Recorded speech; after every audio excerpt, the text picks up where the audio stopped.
CPI ముఖ్య కార్యకర్తల సమావేశం శుభశ్రీ గార్డెన్స్ లో జరిగింది। ఈ సమావేశానికి ముఖ్య అతిథిగా సిపిఐ తెలంగాణ రాష్ట్ర కార్యదర్శి ఎమ్మెల్యే కోరంనేని సాంబశివరావు, సిపిఐ జాతీయ కార్యవర్గ సభ్యులు చాడ వెంకటరెడ్డి, కాంగ్రెస్ పార్టీ మల్కాజ్గిరి పార్లమెంట్ నియోజకవర్గ అభ్యర్థి సునీత మహేందర్ రెడ్డి హాజరయ్యారు। ఈ సందర్భంగా సిపిఐ నాయకులు మాట్లాడుతూ గతంలో ఇక్కడి నుంచి పోటీ చేసిన కాంగ్రెస్ పార్టీ ఎంపీ అభ్యర్థి రేవంత్ రెడ్డికి తమ మద్దతు ఇచ్చామని, తమ పార్టీ 10,000కు పైగా మెజార్టీ ఇచ్చిందని, ఇప్పుడు అంతకు మించి మెజార్టీ ఇచ్చి సునీతను గెలిపించుకుంటామని నాయకులు పేర్కొన్నారు।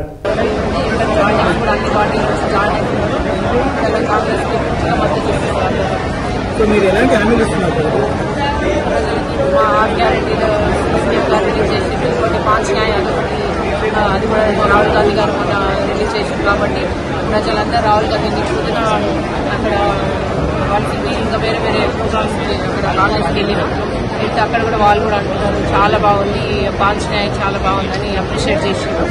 కాబట్టి ప్రజల్లో ఇంకా మాస్ పీపుల్ కానీ ఇంకా క్లాస్ పీపుల్ కూడా వాళ్ళు కూడా నచ్చుతున్నారు కాబట్టి చాలా సాటిస్ఫై ఉన్నారు।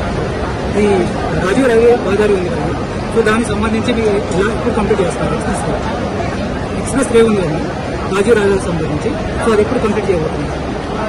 మొన్న 4,500 crores వచ్చినాయి, అవి కూడా మిగతా రిమైనింగ్ కూడా తప్పకుండా బ్యాలెన్స్ అన్ని తీసుకొస్తానని మొన్న కంటోన్మెంట్కి వచ్చినప్పుడు సీఎం గారు కూడా స్కై వాక్ ఒకటి, ఇంకా మెట్రో ట్రైన్ కంపల్సరీ చేస్తామని, అండర్ రోడ్ డ్రైనేజ్ కూడా, ఇంకా డ్రింకింగ్ వాటర్ ప్రాబ్లమ్ అన్ని సాల్వ్ చేస్తామన్నారు। అప్రోచ్ రోడ్స్ ఇవన్నీ కంపల్సరీ చేయాల్సిందే। మల్కాజ్గిరి గత ప్రభుత్వంలో 10 సంవత్సరాలు ఎలాంటి అభివృద్ధి జరగలేదు కాబట్టి నా మీద ఉద్దేశంలో నేను చేస్తానని చెప్పడం జరిగింది। నేను కూడా సెంట్రల్ గవర్నమెంట్ నుంచి పెద్ద ఎత్తున నిధులు తీసుకొచ్చి అభివృద్ధి చేస్తానని ప్రజలకు అండగా ఉంటానని నేను కూడా మాట్లాడుతున్నాను। ఈ షమీర్పేట్ లేక్ ఉంది కదా, సో దానికి సంబంధించి మీరు ఎలా అప్రోచ్ అవుతున్నారు? అంటే దానికి సంబంధించి అభివృద్ధి ఎలా చేయబోతున్నారు? షమీర్పేట్ లేక్ వ్యూని టూరిజం స్పాట్గా చేయాలని మొన్న గతంలో రిప్రజెంటేషన్ ఇవ్వడం జరిగింది।